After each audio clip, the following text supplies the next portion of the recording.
উৎপল ব্লগছৰ এটা ভিডিঅ'লৈ আমি সকলোকে স্বাগতম জনাইছোঁ। আজি মই আছোঁ লালুক হস্পিটেলত। আজি মই জানিব বিচাৰিম ইয়াৰ পৰা যে কৰোণা সন্দৰ্ভত ডক্টৰসকলে কি কয়। আজি মই লগ কৰিব আহিছোঁ medical officer doctor Mridul Bora ছাৰক। ইয়াত দেখিব পাইছোঁ মেডিকেলত। আহক আজিৰ ভিতৰত আৰম্ভ কৰোঁ আৰু ভিতৰলৈ সোমাই যাওঁ।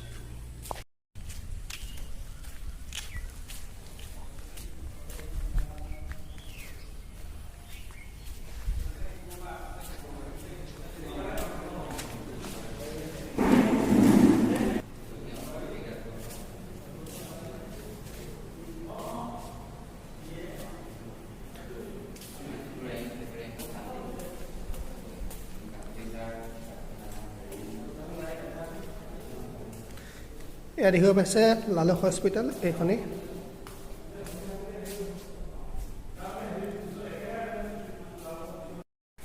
এয়া বৰ্তমান মই পালোহি লালুক হস্পিটেলৰ medical officer doctor Mridul Bora ছাৰৰ ওচৰত। তেখেতৰ পৰা মই কিছুমান প্ৰশ্ন জানিব বিচাৰিম, যি প্ৰশ্ন আমাৰ ৰাইজৰ এতিয়া বৰ্তমান আতংকিত হৈ আছে। এয়া ফুটবলক মই অতি ভাল পাইছোঁ।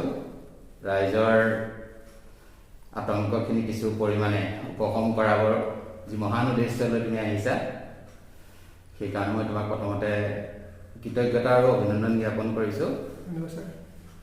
কথা হ'ল কি, আমিতো ইতিমধ্যে কৰোণা ভাইৰাছৰ কথা বহুতখিনি জানিলোৱে, গতিকে বৰ বিশেষ আপোনালোকক কোৱাৰ প্ৰয়োজন নাই।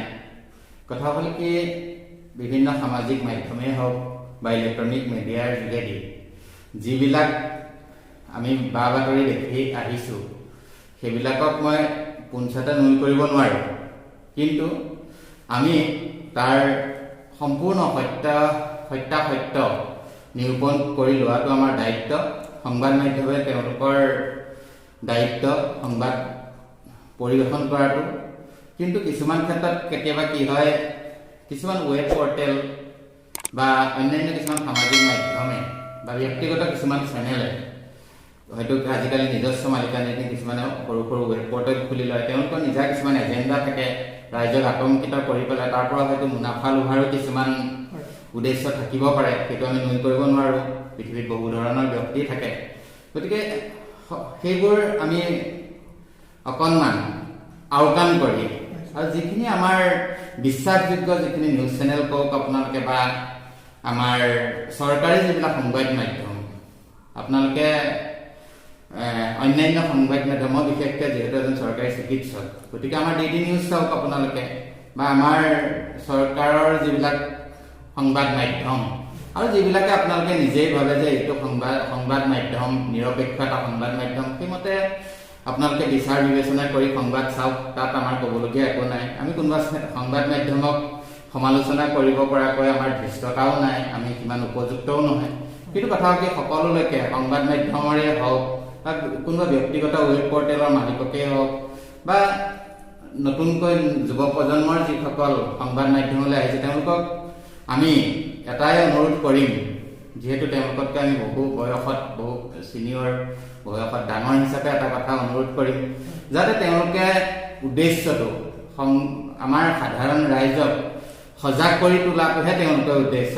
মানে আমাৰ সৰ্বসাধাৰণক আতংকিত কৰি তোলাটো, আতংকিত কৰি তেওঁলোকে এটা বন্য উল্লাস, বন্য এটা আনন্দ যাতে তেওঁলোকে মানে উপভোগ কৰিবৰ যাতে চেষ্টা নকৰে, এইটো মই কৰজোৰে আপোনালোকৰ সেইসকলৰ ওচৰত যিসকলে তেনেকুৱা এটা উদ্দেশ্য আগত ৰাখি সংবাদ পৰিৱেশন কৰে, তেওঁলোকলৈ মই তাতৰে আহ্বান জনাইছোঁ। কাৰণ কথা হ'ল কি, মানুহ যেতিয়া মানসিক চাপত পৰি যায়, তেতিয়াহ'লে কি হয়, কিছুমান পেনিক এটেক হ'ব পাৰে। কেতিয়াবা আপুনি স্বাভাৱিকভাৱে থাকিলেও আপোনাৰ উশাহ নিশাহ লোৱাটো যেন কষ্ট পাইছে, এনেকুৱা ধৰণৰ কেতিয়াবা আপোনাৰ জীৱনত হ'ব পাৰে। লাগিলে আমি অক্সিমিটাৰত চালে SPO ঠিকেই পাম। বহু মানুহে আহি কয় যে ছাৰ মই উশাহ নিশাহ নোপোৱা হৈছোঁ, তেখেতৰ গোটেইখিনি পেৰামিটাৰ যেতিয়া আমি পৰীক্ষা কৰি চাওঁ তেতিয়া দেখোঁ যে ঠিকেই আছে। কেতিয়াবা এইটো চাইক'লজিকেল ইফেক্ট হ'ব পাৰে। 100জন মানুহৰ ক'ভিড পজিটিভ হৈছে উদাহৰণস্বৰূপে, তাৰ ভিতৰত আমাৰ 85জন 90জন মানুহে দেখোন আমি ঘৰতে আছোঁ। তাৰে 10জন মানুহে হস্পিটেল গৈছে, তাৰে এজন দুজনৰ অৱস্থা হয়তো কেতিয়াবা এনেকুৱা হয় তেওঁলোকৰ আনুষংগিক আৰু জটিল কিবা অসুখ বিসুখ থাকিবও পাৰে। কিছুমান বংশগত হয়তো এতিয়ালৈকে মানে ডিটেক্ট নোহোৱা কিছুমান প্ৰব্লেম থাকিবও পাৰে, তেনেকুৱাও হ'ব পাৰে। কিন্তু আমাৰ দায়িত্বটো হ'ল আমি সজাগ সচেতন হৈ থকা। কিন্তু এই ক্ষেত্ৰত মোৰ এবাৰ অত্যন্ত ভাল লাগিছে, যোৱাবাৰ আমাৰ ৰাইজক সচেতন কৰিবলৈ আমাৰ চৰকাৰে বা আমাৰ স্বাস্থ্য বিভাগ, আমাৰ প্ৰশাসন বিভাগে বা বিভিন্ন বেচৰকাৰী অনুষ্ঠানে যিমানখিনি কষ্ট কৰিব লগা হৈছিলে, এইবাৰ কিন্তু তুলনামূলকভাৱে মই এইটো কথাত খুব পজিটিভ, মই খুব ভাল লাগিছে যে আমাৰ ৰাইজ কিন্তু যথেষ্ট সচেতন হৈছে এবাৰ আগৰ তুলনাত। এইবাৰ পুলিচে বল প্ৰয়োগ কৰিব লগা হোৱা নাই, ৰাইজে মাস্ক পিন্ধিছে, সামাজিক মাধ্যম বহু ক্ষেত্ৰত মেইনটেইন কৰিছে। গতিকে ৰাইজক মই ধন্যবাদ জনাইছোঁ। প্ৰতিটো কথাই আমি নিগেটিভলি কেতিয়াও ভাবিব নালাগে। দেলহিত কিয় হৈছে, কি পৰিস্থিতি হৈছে, সেইটো দেলহিৰ চৰকাৰে ভাবক, কেন্দ্ৰীয় চৰকাৰে ভাবক, দেলহিক ভাবিব দিয়ক। আমি লালুকত আছোঁ, লখিমপুৰত আছোঁ, আমি আমাৰ কথা ভাবোঁ, নহয় জানো? গতিকে দেলহিত হয়তো আনুষংগিক কিছুমান কাৰণে হয়তো কিবা ক'ৰবাত মিছমেনেজমেণ্ট হৈছে, ক'ৰবাত হয়তো ৰাজ্য চৰকাৰ, কেন্দ্ৰীয় চৰকাৰৰ মাজত কিবা এটা মানে কোঅৰ্ডিনেশ্যন গেপ হৈছে। গতিকে সেইটো আমি দেলহি চৰকাৰ আৰু কেন্দ্ৰীয় চৰকাৰলৈ আমি এৰি দিছোঁ। আমি নিজকে সৰু মানুহ বুলি ভাবি লওক আপোনালোকে। গতিকে আমি লালুকৰ কথা ভাবোঁ, আমি লখিমপুৰৰ কথাৰ মাজত আজিৰ তাৰিখত নিজক সীমাবদ্ধ কৰি থাকোঁ। লখিমপুৰখন আমি ভালে ৰাখোঁ, আমাৰ ভগৱানক প্ৰাৰ্থনা কৰক, ঈশ্বৰৰ ওচৰত দোৱা কৰক যাতে আমি ভালে থাকোঁ, আল্লাহৰ ওচৰত দোৱা কৰক। আমি পৰমপিতা পৰমেশ্বৰৰ ওচৰত প্ৰাৰ্থনা কৰিছোঁ যাতে আমাৰ ৰাজ্যখন, আমাৰ নিজৰ ঠাইখন ভালে থাকক। আমি দেলহিৰ দায়িত্ব, দেলহিৰ চৰকাৰ আছে, কেন্দ্ৰীয় চৰকাৰ আছে, আদৰণীয় নৰেন্দ্ৰ মোদী ডাঙৰীয়া আছে, তেখেতসকলক চিন্তা কৰিবলৈ দিয়ক। আমি তাত মূৰ ঘমাই পেলাই অযথাকে আমি আতংকিত হ'বলৈ নাযাওঁ। ছাৰ, আৰু এটা কথা যে এতিয়া প্ৰশ্ন সুধিম যে কৰোনা ভাইৰাছ যিটো নতুনকৈ আহিছে, সেইটো সঁচাকৈ আহিছে নে আগতে আছে? কৰোনা ভাইৰাছ কথাটো হ'ল, কৰোনা ভাইৰাছ চাগে মানৱ জাতিৰ ইতিহাস যদি 4000 বছৰ হয় ধৰি ল'লোঁ, কৰোনা ভাইৰাছ বা যিকোনো ভাইৰাছৰ ইতিহাস আমাতকৈ ডাঙৰ। কম্পেয়াৰিটিভলি ভাইৰাছবিলাক মানুহতকৈ চিনিয়ৰ। গতিকে কৰোনা ভাইৰাছ আগতেও হয়তো আছিল, কিন্তু প্ৰতি বছৰে ভাইৰাছবিলাকৰ এইটো আমাৰ চিকিৎসা বিজ্ঞান বা বিজ্ঞানৰ ভাষাত মিউটেশ্যন হোৱা বুলি কয়, নহয় জানো? যোৱা বছৰৰ কৰোনা ভাইৰাছটো এইটো তেওঁলোকৰ মিউটেশ্যন, ভাইৰাছবিলাকৰ মিউটেশ্যন হোৱাটো এটা স্বাভাৱিক প্ৰক্ৰিয়া। কেতিয়াবা ডাবল মিউটেণ্ট হ'ব পাৰে, কেতিয়াবা ট্ৰিপল মিউটেণ্ট হ'ব পাৰে, সেইটোলৈ আতংকিত হোৱাৰ কথা নাই। হয়তো অহাবাৰ ইয়াৰ ৰূপটো সলনিও হৈ যাব পাৰে, সেইটো হয়তো ইয়াতকৈ বিকাল ৰূপো ল'ব পাৰে বা একেবাৰে দুৰ্বল হৈ তথাপিও লেউকেও হৈ যাব পাৰে। গতিকে সেইবিলাক ভাবি আমি ইমান আতংকিত হোৱাৰ দৰকাৰ নাই। এতিয়া যে আমি যে বেলেগ ঠাইলৈ যাওঁ, এতিয়া বৰ্তমান বেলেগ ঠাইলৈ আমি যাব পাৰিম নাই? যিখন ব্যক্তি বাহিৰলৈ গৈ আছে, এতিয়া যাব পাৰিব নোৱাৰে? মোৰ ব্যক্তিগতভাৱে মই এটা উপদেশ দিম যে অন্য ৰাজ্যলৈ নাযাব, য'ত ভয়াৱহ ৰূপ ধাৰণ কৰি আছে। তাত কিবা কাৰণত আক্ৰান্ত হ'লে হস্পিটেলত চিট নাই, সেইটো আমি ইতিমধ্যে গম পাইছোঁ। কিন্তু নিজৰ ঠাইবিলাকত চৰকাৰৰ যিখিনি প্ৰট'কল, চৰকাৰৰ প্ৰট'কল ভায়লেট নকৰাকৈ, অনুশাসন ভংগ নকৰাকৈ চৰকাৰে যেনেধৰণে চলিব দিছে সেইমতে চলা ফুৰা কৰাত মোৰ মতে অসুবিধা নাই। এতিয়া আমাৰ লখিমপুৰ জিলাত ছাৰ কৰোনা ভেকচিন আছে, উপলব্ধ হৈ আছে নে এতিয়া বৰ্তমান? যে লখিমপুৰ জিলাখনৰ কথা মই নাজানিম, যিহেতু মই লালুক চিকিৎসালয়ৰহে আদৰ্শ চিকিৎসালয়ৰ চিকিৎসক। বৰ্তমান আজি 2-3 দিন ধৰি আমাৰ চিকিৎসালয়ত ভেকচিন সদ্যহতে নাই, কিন্তু খুব সোনকালে ভেকচিন আহিব। সেইটোলৈ মই ভাবোঁ ৰাইজ আতংকিত হোৱাৰ কোনো কথা নাই। এতিয়া বৰ্তমান সময়ত আমি গম পাইছোঁ যে আগৰ পৰা অতীজৰ পৰা হৈ আহিছে যে ঠাণ্ডাৰ পৰা গৰম আহিছে, গৰমৰ পৰা ঠাণ্ডা আহিছে। ছাৰ, আগতেতো মানুহৰ জ্বৰ কাহ চৰ্দি হৈছিলে, কিন্তু বৰ্তমানৰ জ্বৰ কাহ এতিয়া আমাৰ ঠাণ্ডাৰ পৰা গৰম আহিছে। এতিয়া মানুহবিলাকৰ জ্বৰ কাহ চৰ্দি হ'বই, কিন্তু তাকে যে এইটো কৰোনা ভাইৰাছ হয় নে নহয়, এইটো চৰকাৰে কৈ আছে যে জ্বৰ কাহ চৰ্দি হ'লে কৰোনা ভাইৰাছ, এইটো সত্য নে? নাই, অকণমান কথাটো মই তোমাক ঠিক কৰি দিব খুজিছোঁ। অকল প্ৰথম কথা, চৰকাৰে কোৱা নাই যে জ্বৰ কাহ চৰ্দি হ'লে কৰোনা ভাইৰাছ। এইটো মানে ঋতু সন্ধিয়ে যিটো কয়, মানে গৰমৰ পৰা ঠাণ্ডা অহা বা ঠাণ্ডাৰ পৰা গৰমলৈ যোৱা, এই সময়খিনিত ভাইৰাছৰ সংক্ৰমণটো খুব বেছি হয়। সেইটো কৰোনা ভাইৰাছো হ'ব পাৰে বা অন্যান্য যিবিলাক ফ্লু ভাইৰাছ এনেকুৱাবিলাকো হ'ব পাৰে। গতিকে সাধাৰণ জ্বৰ কাহ চৰ্দি এনেকুৱা ধৰণৰ হ'লে যে কৰোনা ভাইৰাছ হ'ব তেনেকুৱা নহয়। আজিকালি যিহেতু ৰেপিড টেষ্ট কৰিব পাৰি, RT-PCR কৰিব পাৰি, CT স্কেনৰ ব্যৱস্থা আছে, গতিকে বহুত উন্নত ধৰণৰ ব্যৱস্থা আমাৰ লখিমপুৰৰ নিচিনা ঠাইতো আছে। গতিকে বেছি আতংকিত হোৱাৰ কথা নাই। আৰু জ্বৰ কাহ, সামান্য জ্বৰ কাহ চৰ্দি এইবিলাক কৰোনা ভাইৰাছৰ হ'লেই যে কৰোনা হ'ব তেনেকুৱা কথা নাই। যদিহে মানে এজন ব্যক্তিক জ্বৰ কাহ চৰ্দি হয়, তেখেতে মেডিকেল আহিব নিবিচাৰে, তেখেতে কি খালে তেখেতে ভাল হ'ব, কি মেডিচিন ল'ব লাগিব ছাৰ? প্ৰথম কথা, চিকিৎসকৰ বিনা অনুমতিত বা বিনা পৰামৰ্শত দৰৱ নোখোৱাটো ভাল। পৰাপক্ষত তেখেতে যদি তেনেকুৱা চিমটম আছে, যিহেতু আজিকালি সকলো চিকিৎসালয়তে কৰোনা ক'ভিড টেষ্টৰ ব্যৱস্থা কৰা হৈছে, RT-PCR ব্যৱস্থা আছে, ৰেপিড টেষ্টৰ ব্যৱস্থা আছে, কৰি লোৱাটো ভাল। নহ'লে বেছি জটিল অৱস্থালৈ গ'লে অসুবিধা হ'ব পাৰে যদি সঁচাকৈ কৰোনা হয়। গতিকে সেইটোত আতংকিত হোৱাৰ একো কাৰণ নাই। মই অলৰেডি ইতিমধ্যে তোমাৰ আগত এটা কথা ৰাইজক কৈছোঁ যে 100জন মানুহৰ ভিতৰত 85 বা 90জন মানুহৰ একো অসুবিধাই নহয়। 10জনৰ হয়তো চিকিৎসালয়ত যাব লগা হ'ব পাৰে, তাৰে 1জন বা 2জনৰ সাংঘাতিক ডিটৰিয়েট কৰিব পাৰে কণ্ডিশ্যন। গতিকে 90জন মানুহ এনেই ভাবি যাব, কভিডেই হওক বা অন্যান্য ফ্লু ভাইৰাছেই হওক। গতিকে সেইটো আতংকিত হ'ব নালাগে। কিন্তু কথা হ'ল কি, ঘৰতে আপোনালোকে আমাৰ যিসকল মানে যিখিনি চৰকাৰী নীতি নিৰ্দেশনা মানে এইখিনি খুব সহজে হজম হোৱা খাদ্য খাই থাকক। আৰু কিছুমান সামাজিক মাধ্যমত আহি থকা ধৰণৰ সাংঘাতিক কিছুমান আয়ুষ আহাৰৰ কথাই কওক, প্ৰয়োজন সেইবিলাক খাই থকাটো ভাল, কিন্তু যধে মধে প্ৰয়োজনতকৈ অতি বস্তুটো সকলোৰে বেয়া। কেতিয়াবা আপুনি আমাৰ আয়ুষ কাৰ্ডটো যদি বহুত বেছিকৈ খায় গেষ্ট্ৰাইটিছ কৰিব পাৰে, কেতিয়াবা গেষ্ট্ৰাইটিছ পূৰ্বৰেপৰা থকা মানুহখিনি গেষ্ট্ৰিক আলচাৰো হ'ব পাৰে।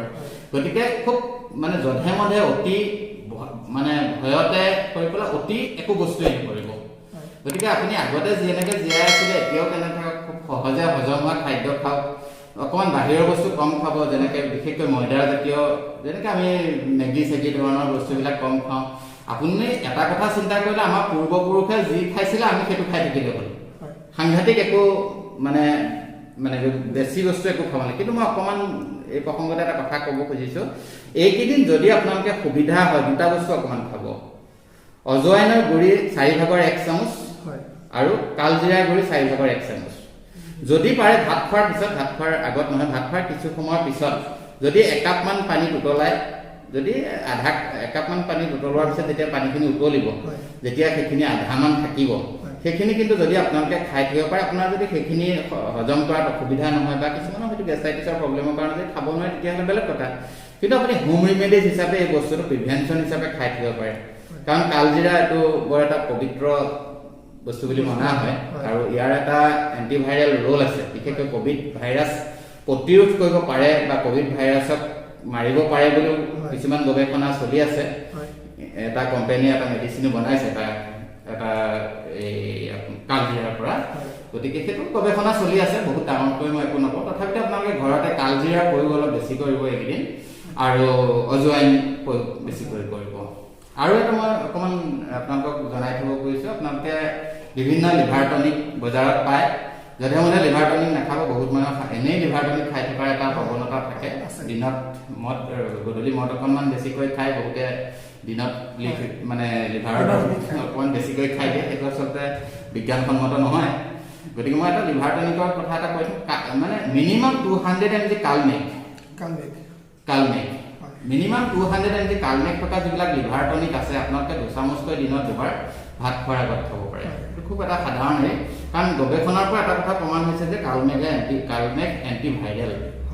এণ্টিভাইৰেল বুলি কৈছে। নভেল কৰোণা ভাইৰাছ বা SARS-CoV-2ৰ ওপৰত কিমানখিনি কাম বা নতুন মিউটেণ্টটোৰ ওপৰত কিমান কাম কৰিব সেইটো গৱেষণাৰ বিষয়। তথাপিতো আমি এটা মানসিক সন্তুষ্টিও পাম, এইটো খাই আছোঁ, গতিকে মানসিকভাৱেও আমি অলপ ষ্ট্ৰং হৈ থাকিব পাৰিম। হয়, গতিকে আমি কালমেঘ 200 mg মিনিমাম 200 mg থকা আমি লিভাৰ টনিক খাব পাৰোঁ। যিহেতু মই সামাজিক মাধ্যমত যদি এইটো প্ৰচাৰ হয়, মই কোনোবা পাৰ্টিকুলাৰ কোম্পানীৰ ব্ৰেণ্ড নাম ক'ব নোৱাৰিম। ব্যক্তিগতভাৱে যদি কোনোবাই মোক মোৰ ফেচবুকৰ মেছেঞ্জাৰত গৈ যদি কোনোবাই সোধে মই ক'ব পাৰিম, কিন্তু মই ৰাজহুৱা কৰিব নোৱাৰোঁ কোনোবা পাৰ্টিকুলাৰ কোম্পানীৰ নাম। কিন্তু মই এটাই আপোনালোকক ক'ব পাৰোঁ যে কালমেঘ 200 mg এইটো কৰিব পাৰিম। আৰু এটা মই কথা ক'ম, এটা মেডিচিন আজিকালি আছে বজাৰত, এনেই সাধাৰণতে আপুনি খাই থাকিব পাৰিব। মই কম্পজিশ্যনটো ক'ব পাৰিম। কলঞ্জি মানে একো নহয়, এইটো কালজিৰা আছে, গুৰুচি আছে, অশ্বগন্ধা আছে, জষ্টি মধু আছে। মই কোৱা এই যিকেইটা বস্তু কালজিৰা, অশ্বগন্ধা, গুৰুচি, জষ্টি মধু, গিলয় আমাৰ অসমীয়া ভাষাত অমৰলিকা বুলি এই উপাদানকেইটা থকা যদি কোনোবা মেডিচিন আপোনালোকে ফাৰ্মাচীত পায়, আপোনালোকে আগতীয়াকৈ খাব পাৰে। চুগাৰ ফ্ৰী হ'লে আৰু ভাল। যদি আপোনালোকে মোক ব্যক্তিগতভাৱে মোৰ মেছেঞ্জাৰত প্ৰশ্ন কৰে, মই ব্ৰেণ্ডটোৰ নাম ক'ব পাৰিম, কিন্তু ৰাজহুৱাভাৱে মই এই ঔষধটোৰ ব্ৰেণ্ড নামটো অন্ততঃ ক'ব নোৱাৰিম। মই আকৌ এবাৰ কৈছোঁ, কালজিৰা, অশ্বগন্ধা, গুৰুচি বা অমৰলতা আৰু জষ্টি মধু, জ্যেষ্ঠ মধু, এই বস্তু 4টা থকা এটা মেডিচিন যদি আপোনালোকে খাই থাকিব পাৰে, যথেষ্ট উপকৃত হ'ব। মাজে মাজে গৰম পানী খাই থাকিব। এইখিনি ছাৰ। আৰু এতিয়া বৰ্তমান সময়ত দেখা গৈছে যে যিসকল বুঢ়া বুঢ়ী লোক আছে, বয়সস্থ লোক আছে, তেখেতসকলে কৰিছে কি নিউজ লাইভত দেখি বা DYTC দেখি আতংকিত হৈছে কি হ'ব বৰ্তমান সময়ত।